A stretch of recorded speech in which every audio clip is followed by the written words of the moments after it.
Welcome back to GK Tech Pros Tech Talk. Today we're going to talk a little bit about CES, which happened about 3 weeks ago at this point. We're not going to talk. We're not going to deep dive into CES or anything, but I do want to talk about a little bit about some of the AI stuff that was shown at CES. Want to specifically dive into pocket AIs and the like, and its use as an interpreter and translating languages. Um, and if we have any time at the end, we're going to talk a bit about Neuralink as well, because they made a little bit of news recently. Um, so, Brandon, have you looked at all in? I know that you are familiar with like Samsung. Samsung just unveiled Galaxy AI, and I know you know a little bit about Yeah. that.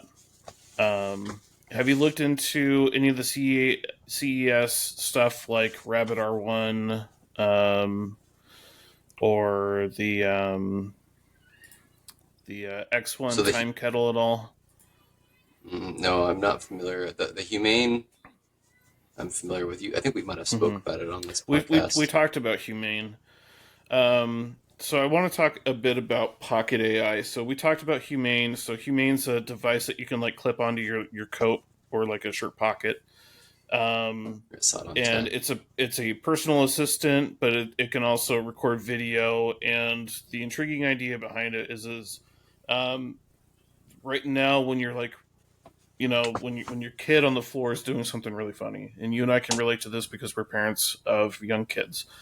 So they're doing something in front of you. Maybe they're doing something funny, or they're you know practicing an instrument or something, and you want to take a video of it, and so you're constantly looking at your kids through a viewfinder, which is your phone,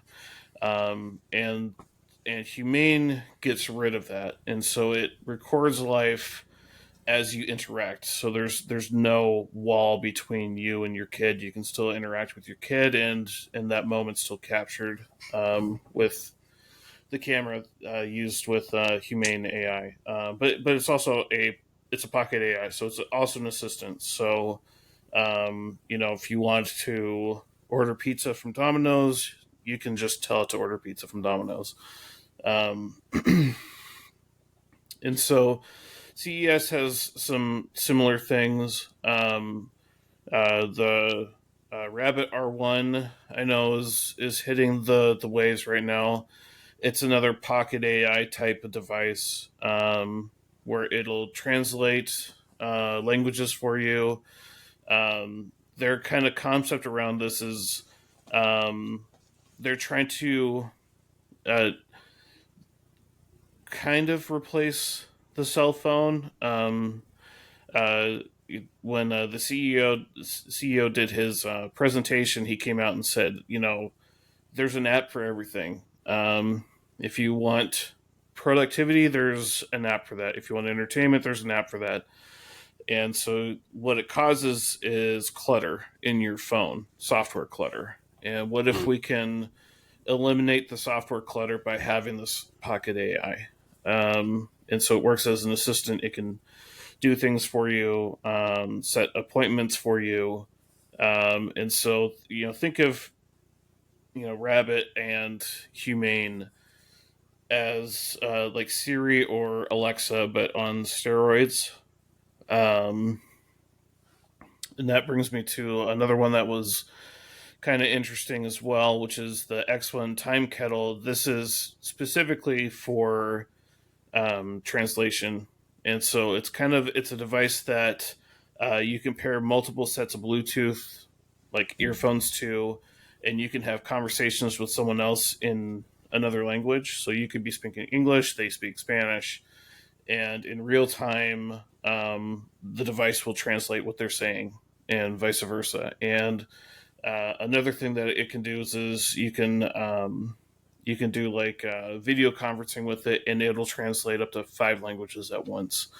So, in a business standpoint, right, if you are in America and you're trying to talk to maybe a part supplier in China, and you're having those parts shipped to Mexico, um, where maybe an assembly plant is putting together those parts.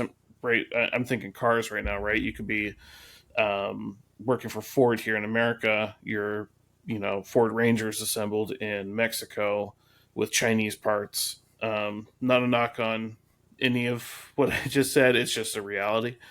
Um, you can potentially talk to all those people on the same conference and in real time get that kind of translation, which I think is pretty cool. For me specifically, I was in the Dominican Republic last week. I've been there a few times at this point. I like going there, but it's hard to get around because I don't speak Spanish, or at least I didn't. I know a little bit now, but it certainly would have been helpful to have Yeah. a really good, AI assistant.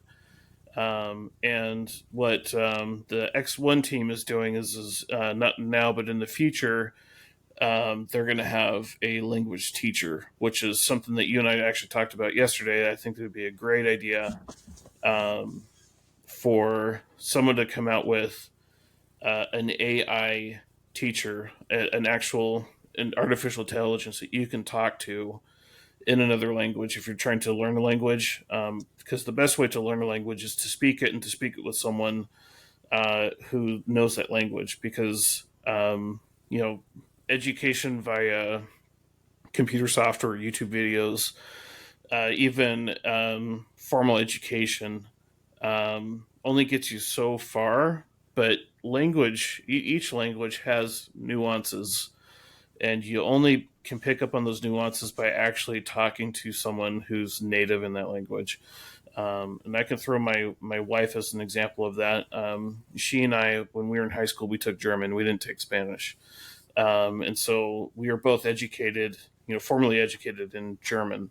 But when she went to Germany, they all looked at her funny when she spoke German. And so it wasn't until she actually started speaking German with Germans that she got to pick up on some of the nuances, things that they say, on a daily basis to each other. It can be like, "Where's the bathroom at?" Um, and in the German language, there's like a formal way of saying it, but that's not how Germans actually talk to each other. Just like the English language is, um, like what I just said, "Where's the bathroom at?" is that's not a formal way of saying, "Hey, where's the bathroom?" Um, and so, if you have an AI that learns the nuances and is able to teach the nuances, and you don't have to set up time with like private tutors, or you're an introvert like me and you don't want to talk to actually another living person if you don't have to learn the language, that's awesome. Um, but uh, aside from all this is all really cool stuff. But Pocket AI, there is one glaring flaw when it comes to Pocket AI, whether it's the X1 and its device, or Humane, or R1, the Rabbit R1. Um, there's one giant flaw with all of these, and they will all fail, in my opinion. And maybe this is a hot take, and maybe you're hearing this first. All four people that end up listening to this podcast, you heard it here first. Until you come out with a device that replaces the smartphone, it's a failure. I don't think anybody wants to add another piece of technology on their person that isn't something that Uh, would already be there.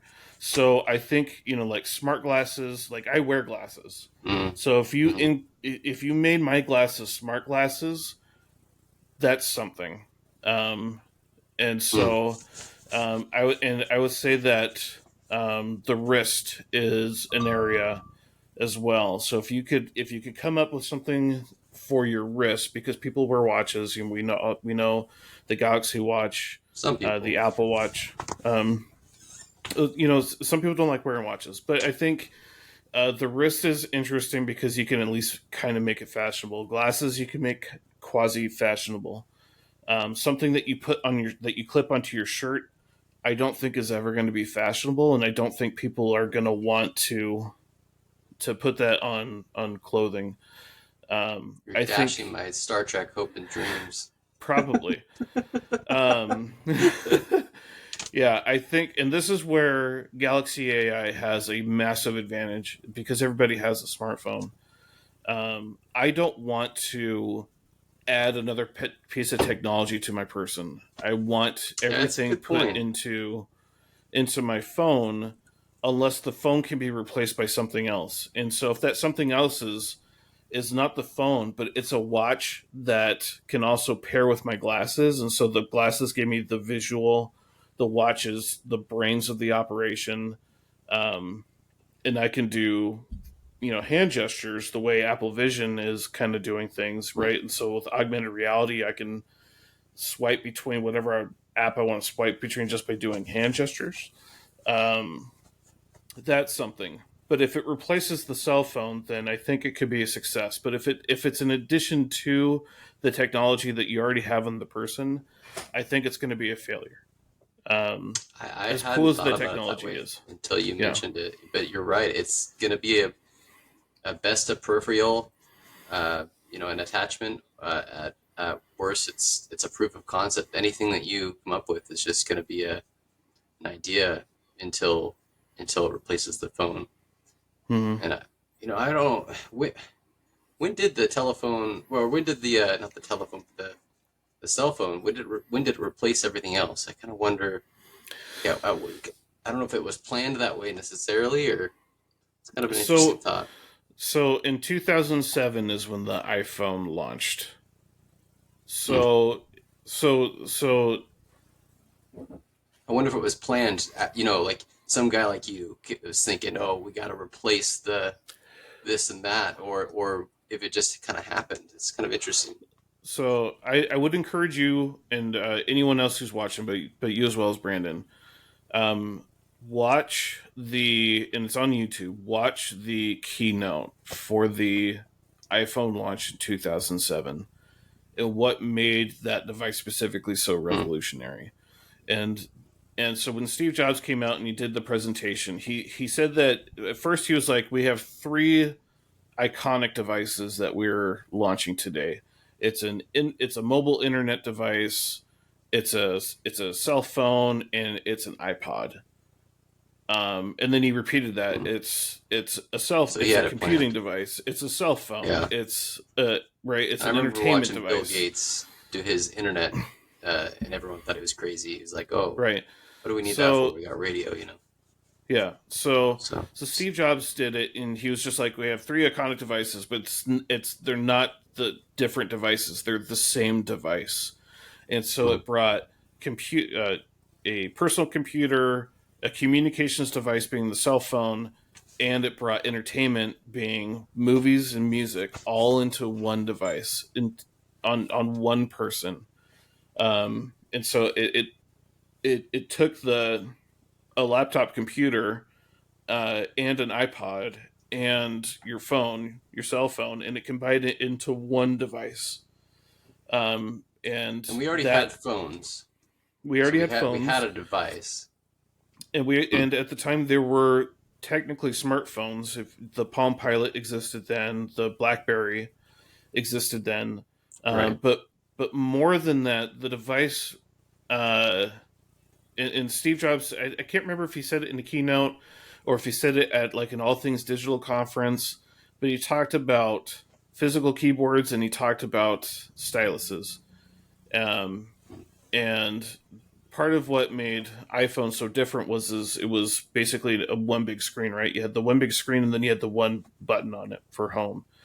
And he was like, if you have to use a keyboard or if you have to use a stylus to operate the device, you've already failed because we're going to simplify the interface, and everyone has a finger. You can just use your finger to type and to navigate your way through the device. And since then, um, you know, you know, cell phones have gotten more sophisticated, but they're essentially the same, right? They're all one giant screen, right? Right. Android or iPhone. We have flip phones that become larger screens, but this is what everything has changed to, and we are seeing people not have personal computers like they used to, right? Because 2007 desktops were still a big thing, laptops are still a big thing. People are starting to ditch those things in favor of using tablets, and now we have phones that can unfold into a tablet. And so that is the technology that we're at here in 2024, and AI has, in concept right now, and we see with pocket AIs, is we're starting to maybe inch away from the need of the smartphone in lieu of something else. But I think, as a society, we have gotten so used to the smartphone that the only way anything can, in any kind of technology that we can have on our person, has Yeah. to has to really replace any You pocket got me AI imagining. I'm like is trying to right, yeah, think. I'm like, what? yeah, What could I? My hat? My what can I replace with different technologies and combine them? right. It's kind of interesting. So right, and well, I'm thinking, it's I'm like I said with the watch as the brains, and it pairs to your glasses and like earbuds. Um, What about a ring? I That's a lot smaller, but like I know they got rings coming out. Everyone, rings, like yeah. a lot of people wear rings, but Well, that's pretty it's small. But right, and well, I think, on the hardware part, in our last podcast we talked about thermal transistors, right, and what that right, can potentially do. And battery technology is changing as well. Um, so yeah, potentially you might be able to fit a super powerful computer into you know, a all this ring. might be for nothing here because one of my talking points, and I don't know if you're cool with me transitioning into this because it's really a perfect transition I didn't plan. Yeah, well, Neuralink. take it away. Tell me about because what's if Neuralink doing. we might not need a ring or a hat or glasses to take it We over just we because just need an I implant don't know if into the anyone's heard of base of the skull. uh-huh. So Elon Musk has his plans to put a chip in all of our brains, and it's called Neuralink. And you probably have heard about it. It's probably not your first time, but if you haven't, yeah, that's the plan. Now I'll start this way, John. You're a little bit less familiar, but Hmm. not a ton. You know about it. Tell me, I what do know you about think? Neuralink. Yeah. Right. I'm about to read you from the website, Okay. Neuralink website, what their mission is. What's your guess about what their intention is, what their mission is? Neuralink's mission. Right. What do you think? Um. Well, it's an Elon Musk company. Um. Immediately, I want to throw out like some sort of like Spaceballs quote because I know that the man is a fan. Um. So right. So a Schwartz for everybody. Um. Neuralink's mission. Um. I probably to advanced mankind to some next level would be my guess. That's probably not a bad guess. We talked about it a Okay. little bit yesterday, I think, but I'll read it Hmm. straight from the website here, so Okay. I don't botch it.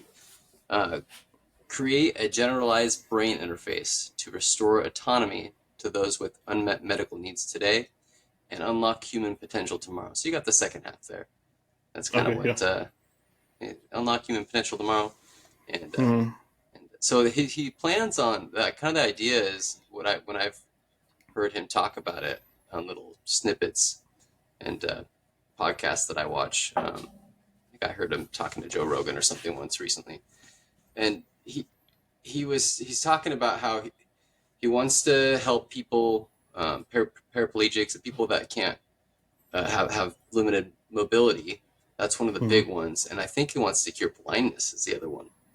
And I don't Hmm. know much of the eyes are kind of crazy, so I can't talk much about that. But it's hard to not want to get behind fixing paralysis. It's pretty cool. Sure. Yeah. The Yeah. it's a If your neat. brain isn't, yeah, if your brain isn't sending the necessary signals to your appendages, but a computer chip could. So That's so my next that's question pretty to crazy. you Yeah. is: would you get Neuralink?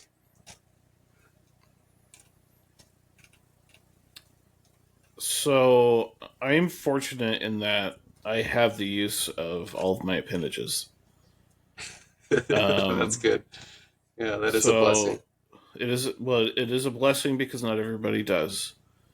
True. And so I'm thinking about what what would my mindset be if I didn't, if I was in a horrible car crash, if I was in the military and was in an explosion, um, and lost the ability to walk,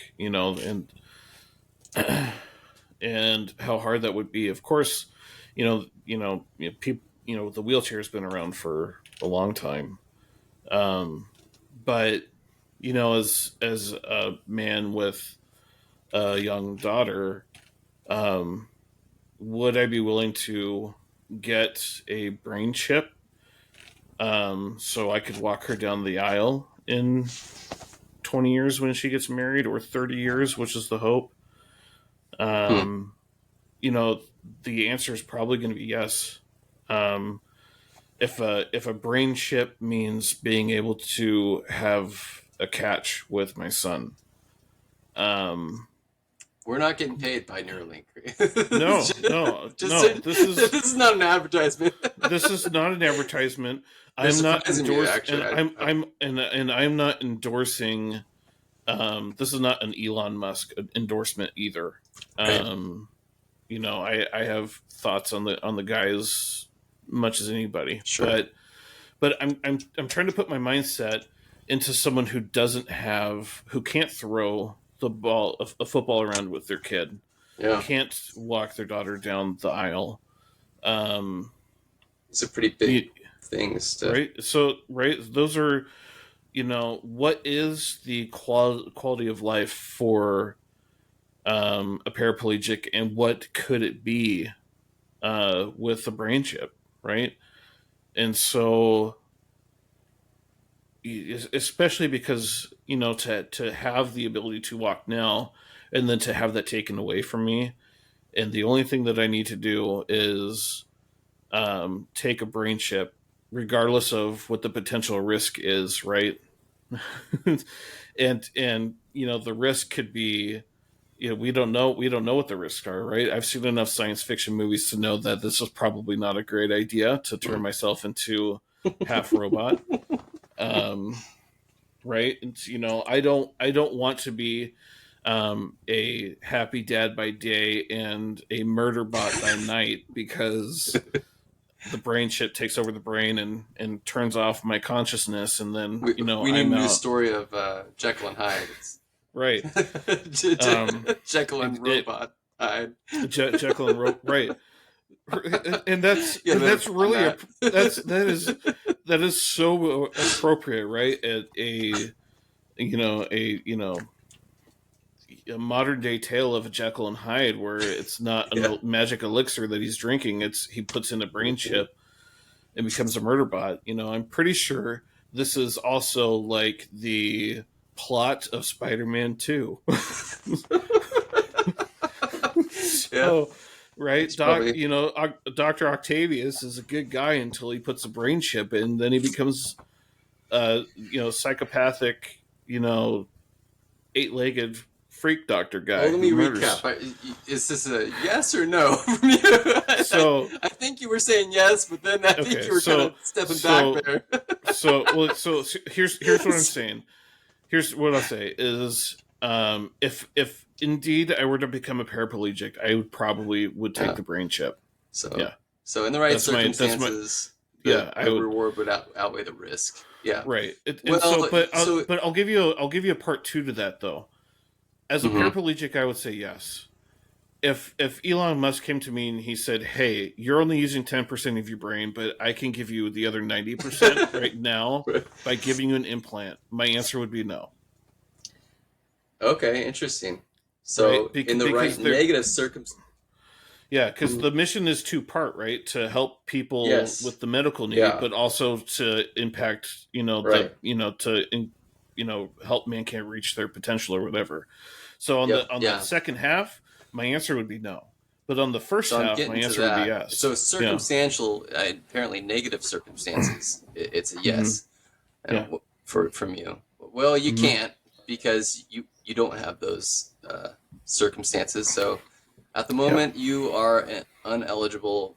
I watched a guy actually go and try to register for the newest patients, and so you have to have some sort of condition of the sort to do it right now. Does the condition have to So be physical, or would I Neuralink help haven't people actually gone with and done it mental myself. health? That's a good question. I don't know if there's a limited. It sounded like when I listened to a guy go through this process, it sounded like there was a number of things that might have qualified, but I don't know.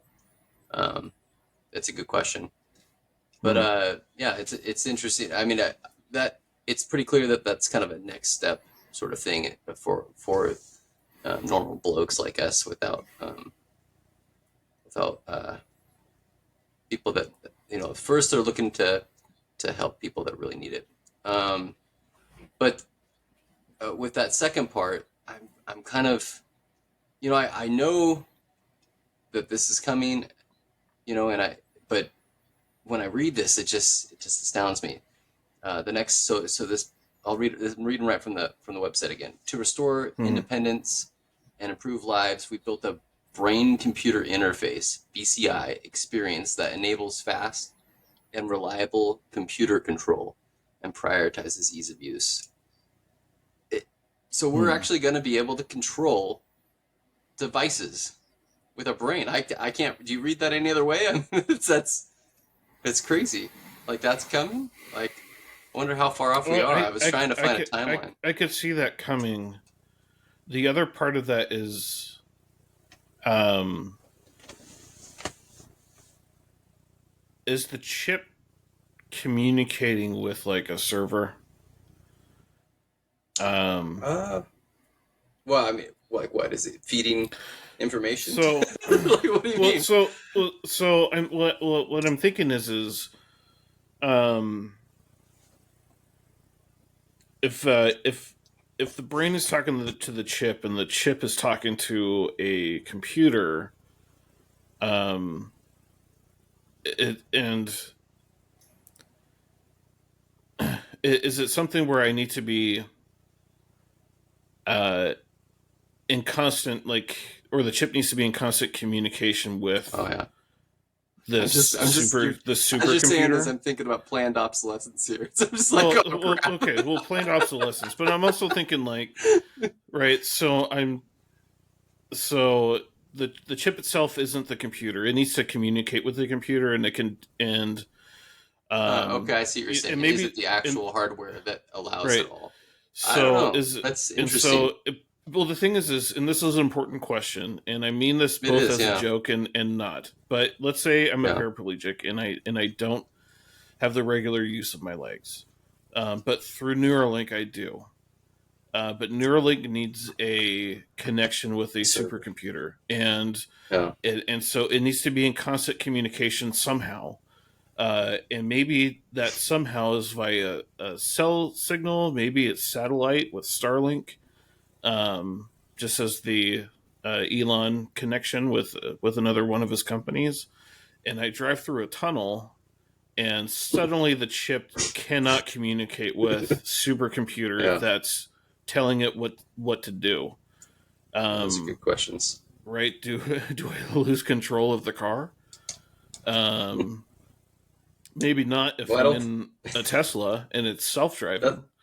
yeah, that's got to be But the end game. There's got to be. I mean, I think listening to Elon enough, the plan is not to stop here. He wants to turn us all Right. cyborg. So And again, this is my brain going all paranoid and why I don't like the second part of the whole, reach, mankind's potential and whatnot is are we getting to the point where the computers can start reading brainwaves to the point where suddenly privacy thoughts, concerns. Yeah. well, privacy concerns and thoughts and whatnot can now be stored on Yeah. I mean, some I sort think of right now server somewhere? it's hopefully, yeah, and that's interesting.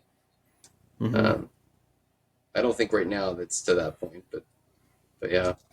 Well, I'm saying, maybe not necessarily thoughts, but this chip could be recording everything that we are doing, right? Because the chip is telling the body what to do, and it can Yeah. record potentially what it's telling. And why wouldn't it record, right? You want to get that kind of data back to Neuralink so they can improve the technology, right? All right. Um, but again, that's them recording everything that we're doing.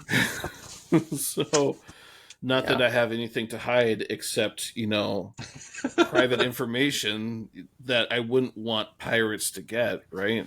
Financial Yeah. information or anything like that. But Bedroom yeah, suddenly information. suddenly That's there's between the. yeah. Look, I shouldn't be all that concerned because I know, Google and all these institutions that I've put my trust into, they're just like, my own bank. It's like, oh yeah, trust me, bro, and they're selling my shit to the highest bidder. So Yeah. yeah, I don't So yeah, know. the other thing is, and I most of the podcasters I heard led with this, but so we've actually, and did I already say this? We've actually implanted first human trial happened 3 days ago. We're a little late to the party, and by the time we put this up on the internet, it's going to be probably a Mm-hmm. week. But so yeah, and according to Elon, he did a tweet or an X. What do you call it? An X tweet? Yeah, everyone has to stay X, formerly Twitter. So Form of whatever I don't know. social network Anyways, that Elon Musk yeah, owns. right. That thing. So he mentioned that everything's going well. The guy's healthy. There's um, no evidence for that, but yeah. So that's it. It's happening now. Do we know anything beyond that? Like, so we got the implant, but is the implant actually doing anything for this person? I Do don't we do know. we know any of Uh, that, or I don't know. or I just know that. Elon just put a bug in someone's head and the guy didn't die. So Yeah. Well, like, hey, it's a huge thing because apparently I don't know if you've heard this, but a bunch of monkeys did die. There's under some criticism of a large amount of euthanization in huh? primates. Um, So so that's frightening for one, and look, I've seen enough Star we might Trek to not know that wait. the Is Borg. YouTube might not like us to say that word. Died. I'm not sure. We better look into these things and start the. We're Yeah, supposed to I'm say a unalive or something like that. I don't know. our Oops. our podcast is not popular No enough one to cares flag about any. us yet. Yeah. Fair Yeah, enough. there's no algorithm that's going to get flagged here with us, sir. You are All right. giving us way too Uh, much credit. But all right. I've seen enough Star Trek to know that the Borg only pick specific races. Right. I don't Is that recall right? seeing I don't recall seeing any Borg dogs or Huh. cats or primates on the show. If Yeah. they're going or Locutus. claim or Was right. Look, Locutus was was human. They were going after Romulans, humans. All sorts of sentient, and intelligent races. But I don't recall um, Porthos being assimilated. So, um, what's the point you're trying to make here? well, you were saying that perhaps some ape species went deceased during trials, but the human who got the implant is thus far alive. So, I'm Okay. just I'm just look the Borgs are you know cyborgs, right? They're both alive organically, but also have technology components on them. So we just went totally off the rails here. No, no, it's not the rail. It's the worst case scenario, I would say, for Oh, that aside from so Neuralink is going to create a hive mind. yeah. I mean, it's that's You're gonna get the implant. This is how mankind reaches its highest potential, yeah. right? I mean, you're not Is wrong. we're gonna become a hive mind, and you're gonna get the link, and then all of a sudden you're just gonna hear one voice in your head, and that's you know we are legion or whatever. So, Yeah. well, so let me throw the question back at you then. Like, would you get the chip? Oh man, you're gonna force my tinfoil hat, aren't you? Well, I try not to It's publicly already wear my been tinfoil hat. revealed. Yeah. Really, I work really hard on not unveiling my hat. It's you know, I really it's my closet. So I I don't think I could. It's I'm an interesting person because I have a family of like lumberjacks and hicks and bikers and different all sorts of. But I'm you know me. You met me at You Break I Fix fixing things, and I love technology. So I have a passion for tech, and I'm more of a Mm. believer than a in tech than an naysayer. I would say I'm not. I don't think I'm saying down with tech. Let's all go live on farms. But I'm very Well, I think conflicted. I would say. you like me. We don't look at the tech like it's the scary part. We look at the agenda behind it. Yeah, I mean, there's a lot of positive and negative here with all Mm-hmm. these things coming out, and I think it's foolish to not see both.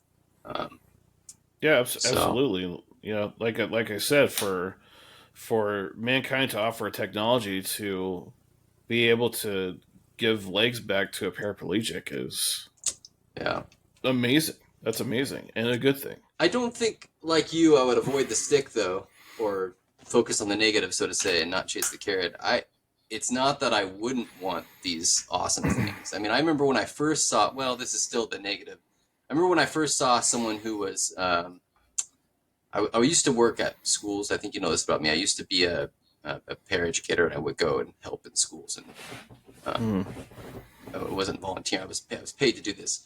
Go and I went to a middle school. They were all what's the current vernacular? Special needs. I don't know. Sorry if there's a new term I'm supposed to use. Anyways, the the people there, there was one boy who he he used to be completely functional and an average kid, and something happened, and he I think during middle school or early grade school he lost mobility and um, to the point where he couldn't do anything. He couldn't move. He couldn't talk. He could move his head and control his eyes, and that was it. Mm. And so I'm working with this boy, and they just came out with it. This is a long time ago. I don't know, over a decade ago. It was a long time ago. But they came out with this technology at that time was brand new, where he could do the eye gazing, and you guys have all probably seen this. It's fairly common now, but at the time it was not commercial, and this it was very expensive technology. So he would move his eyes, and it would control the screen, and I thought that was just awesome, amazing. He could now communicate and express. Yeah, I'm still a person, and I'm still intelligent, and he was able to Mm. communicate that way. It was mostly yes or no and things like that. But Mm. I don't know. Seeing that, even though I'm not impaired necessarily, to think of what we could do um, with this sort of technology instead of having the band or what's the word, the lag of our thumbs on our smartphone, Mm. to be able to directly control with our minds, it's a crazy potential. And Hmm. you know, and then I think back, and I always try to check myself, because you think back like to our parents or grandparents or whenever the TV came out, you know, they thought TVs were going to steal all of our souls, right? No one thinks that Hmm. today. I mean, well, Hmm. almost no one. And you know, this was common. Everyone thought that. You know, it was Hmm. a so. I don't want to necessarily completely say that never. I don't think it's just if something was terribly wrong with me that I would do it, but I'm Hmm. very resistant, and so it's very conflicted. Yeah. So Yeah. I always have to second guess everything. You know, what's the true purpose? Uh, Maybe that's just me being paranoid. But I mean, you're talking about the eye gazing thing. I'm that immediately made me think of like the cochlear implants for deaf people, mm, right? So you're giving hearing to deaf people through that kind of implant, yeah, it's pretty um, similar. right? And so, um, I would need to learn more about that technology because, like I said, with the technology that's changing with like battery technology and thermal resistors, like pretty soon we're going to be able to get um really small and really efficient with technology. And so if you could have these implants and they don't have to necessarily connect to a hive mind somewhere or some server somewhere where you know there is a risk of like privacy concerns and data breaches and all that, and the implant only works with your own brain, then all of a sudden that opens up a lot. Um, but it's amazing technology. We'll see what the next 10 to 20 years look like with this. Yeah, Um, it's pretty crazy, and whether or not this becomes um, a thing that mankind does, and pretty soon everything's going to turn to everyone's going to look at Cyberpunk 2077 as like like Nostradamus, or something like that, where it just totally predicts the future, and we're all going to get you know eyeball implants and all sorts of things. It's crazy. Maybe we should wrap it up here and pose that question to everybody who's listened. Um, hmm Neuralink brain chips. Are you in or are you out? Question of the day. Peace out, everybody.